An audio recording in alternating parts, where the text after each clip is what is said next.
Hello, my name is Rowan Stewart and I'm a singer-songwriter and guitarist from South Africa, and this is my video about my 1-year experience living in the United Kingdom. The 29th of January marks exactly 1 year since I arrived in England along with my wife. We traveled on a music talent visa, and this video is going to be about my own personal experiences. I acknowledge that any musician who made the journey would have their own unique point of view. It all depends on what you do, what your goals are, where you end up, and who you know. Now, we didn't know too many people or where we would end up. We just had the goal to try and get over one way or another.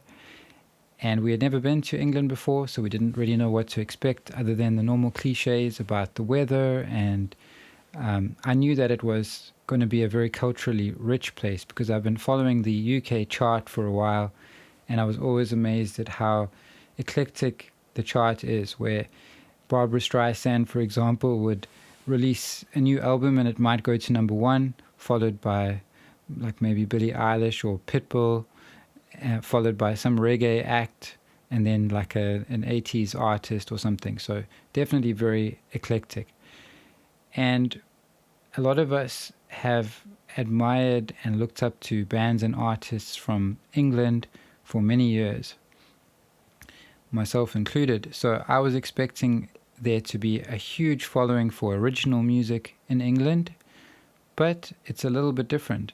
And I'm sure that exists, and certainly the music industry here can be really, really huge for certain artists.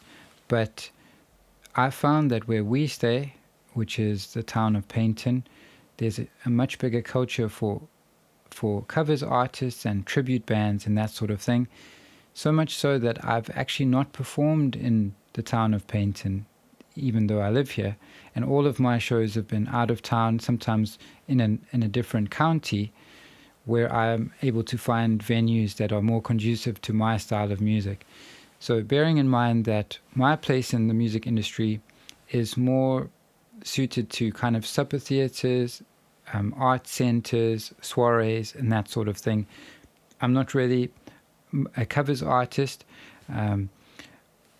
but if you were a covers artist or a tribute band, you could probably get a lot of work because there are many, many pubs and a lot of them actually have live music. Fortunately, I've found a niche in art centres, which is not something that's really big in South Africa, but in the UK, it's something kind of like there might be an old church that somebody's taken over and turned into a kind of a cultural hub, and typically you might have one room that's used for teaching ballroom dance, and then the main hall is used as sometimes as a cinema where they'll project an old movie or a kids movie during the holidays, or they might have live comedy, and then of course live music. And what I do is a kind of I'm big on the visuals as well as the audio with my music.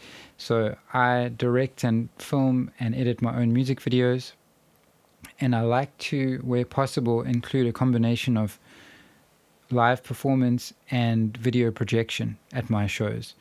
And these types of venues like art centers are conducive to that. And my favorite venue that I've performed at so far is called the Ashburton Art Center. I've actually performed there a couple of times already, and I hope to perform there again.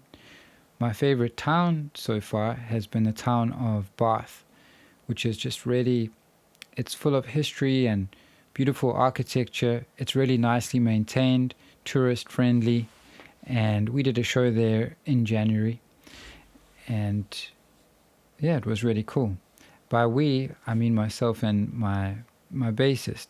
So that's another point, is that when I arrived, I didn't know anyone really, so I wanted to try and get a bassist involved and perform as a duo, as I had done towards the end of my time in South Africa.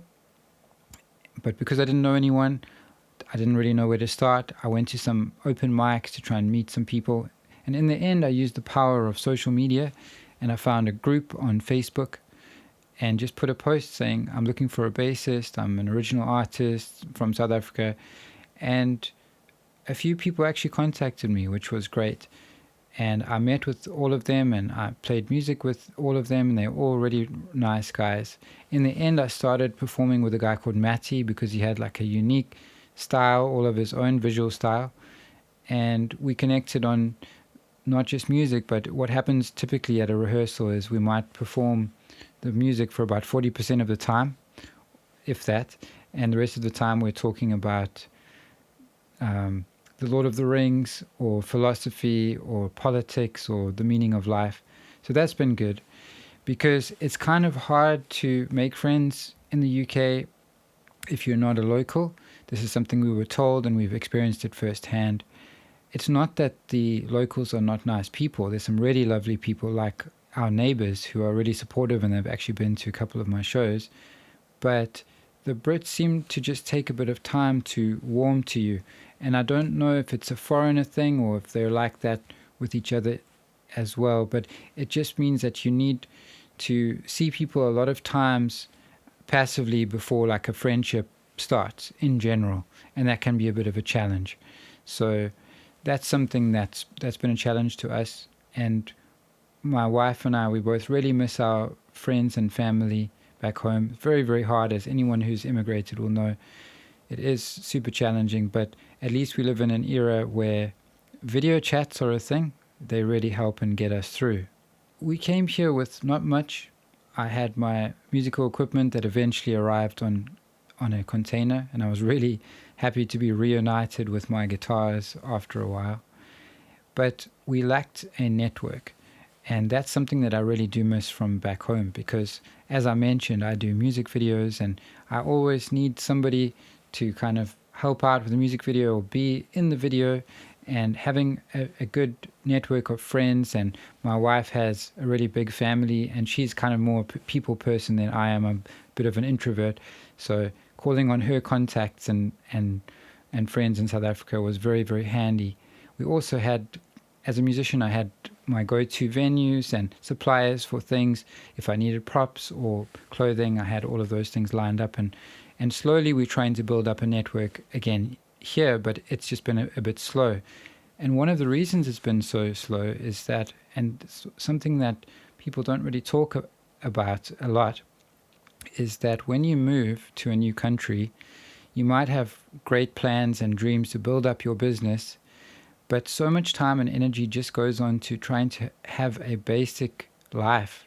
Things like trying to start a bank account or get a lease or exchange this license or learn how to pay this type of tax. There's so much of that admin and red tape involved that it's actually overwhelming at times. So it does take a lot of your energy and your concentration, but I like to be productive. So even with all of that, I've still just tried to do what I can, perform as much as I can, which hasn't been as much as I would like. But in the gaps, I've been working on new music and increasing my skills in music production with the help of a friend from South Africa who's taught me quite a lot in the last year. So I feel like I've gotten to a point where I'm kind of self-sufficient in producing my own music, and that's something that I'll share with you in a future video. Also, along with the lack of shows, it's given me time to focus on something which I've been thinking about for a long time, which is this YouTube channel and sharing some different types of content. This is the second video like this that I will have released, and I look forward to sharing many more. Okay, have we thought about going back to South Africa? The answer is yes, we have, many times. Not so much at first, but as the curveballs come, it gets a bit harder each time. You do get resilient, but sometimes you just get a bit overwhelmed and you feel like, what are we actually doing this for?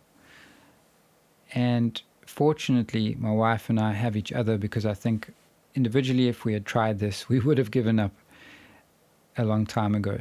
But we're still sticking it out and we're doing our best, trying to find our way.